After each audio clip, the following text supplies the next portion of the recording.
Good morning friends and welcome to the pre-market session. We had a fairly good close for the US and European markets both, but US markets were just catching up because of the holiday that they had a previous day, while most of the other markets were up. European issues, particularly coming from the Spain, continues to remain at the forefront, and we have seen that the borrowing cost across the Eurozone and particularly Spain continues to remain high. Also friends, we are seeing that there are some downgrades happening of the Spanish banks, and the sovereign rating has also been downgraded. So this issue continues to remain, and which is reflected in the way the euro dollar has moved, and in fact as per the latest number it's moved to about 1.2463, which would put pressure on some of the other currencies also, and this risk off trade is clearly visible in the way some of the currencies and the crude is moving. So we don't see any immediate resolution to this issue, and that would definitely be an overhang for the markets. As far as flows go, friend, not much of an action. FIIs were buyers to the tune of 89 crore in the cash market, and the domestic institutions were seller to the tune of 199 crore. When we look at the Asian markets today, most of them are down anywhere from 1 to 2%, and SGX Nifty is also suggesting that we would have about 24-25 points kind of a downtick when we open up. On that note, let us talk about the technicals and the outlook going forward. Hi Gaurav, good morning. Good morning. We are seeing some kind of a consolidation around 49.50 and 5,000 mark.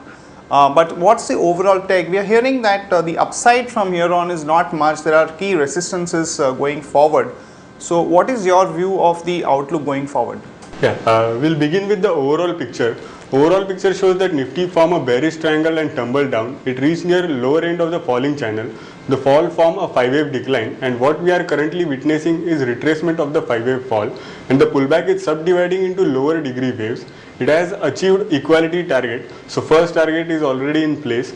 However, Nifty has scaled about 20 DMA and is settled in between 20 DMA and 40 DMA. The levels are 4969 and 5062 respectively, and it has also surpassed 38.2% retracement of the fall. Daily momentum indicator suggests that there is scope for further upside. It is yet to reach the equilibrium line. However, hourly chart shows that hourly momentum indicator has triggered a sell signal. So all in all, a consolidation is possible before Nifty stretches further on the upside. Key supports on downside are 20 hourly and 40 hourly moving averages. The levels are 4962 and 4939. So one can keep stop loss below 4939 for long position, and target will be 61.8% retracement of the 5-wave fall, that is 5095. However, one should keep in mind that this is last leg on upside, so aggressive long positions are better avoided. And once 20 and 40 hourly moving averages are broken, one can look for shorting opportunities as well. Right. Also, we've seen a good amount of strength in the banking Nifty and some of the banking stocks like State Bank, ICICI Bank, and even some of the smaller banks like Federal Bank, Kotak Bank. So any cue there? Yeah, in case of Bank Nifty, the wave structure is similar as that of Nifty. It has also retraced more than 38.2% of its previous 5-wave decline, and the pullback has achieved its equality target. However, since momentum is strong, the index can stretch further on the upside and reach till 61.8% retracement mark, and the level for Bank Nifty is 9990, and one should keep a strict stop loss of 20 DMA, that is 9515. And in case of banking counters, the similar 61.8% retracement in most of the stocks are expected. Okay, and any other interesting trading ideas from your side? Yeah. First is Maruti Suzuki. Maruti Suzuki has also fallen in a channelized manner, and from lower end of the channel it is heading towards the upper end, and so we are looking for a short term pullback till the upper end of the channel, and key supports are 1100 and 1070, and key resistances are 1163 and 1224. Next stock is HUL. HUL has been rising in a channelized manner, and every dip has been every dip is taking support near lower end of the channel, and currently it is placed at the lower end of the channel. So we are expecting bulls to take on here, take the charge here on, and key levels for HUL are 410 and 400 in supports, and 428 and 415 resistances. Right, Gaurav. Thanks a lot for that update.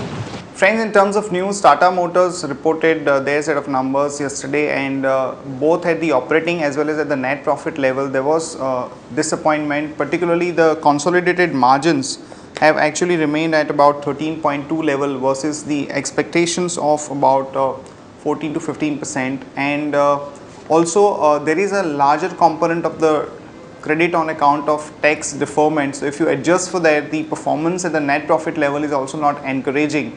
So we believe that there is a case for some negative reaction in case of Tata Motors. Also friends, today we would see the numbers being announced by the Mahindra, Jaiprakash Associates, DLF and few other real estate companies, and we have already covered the strategy to play these numbers using the consensus expectations and the technical levels in some other section that you can look at.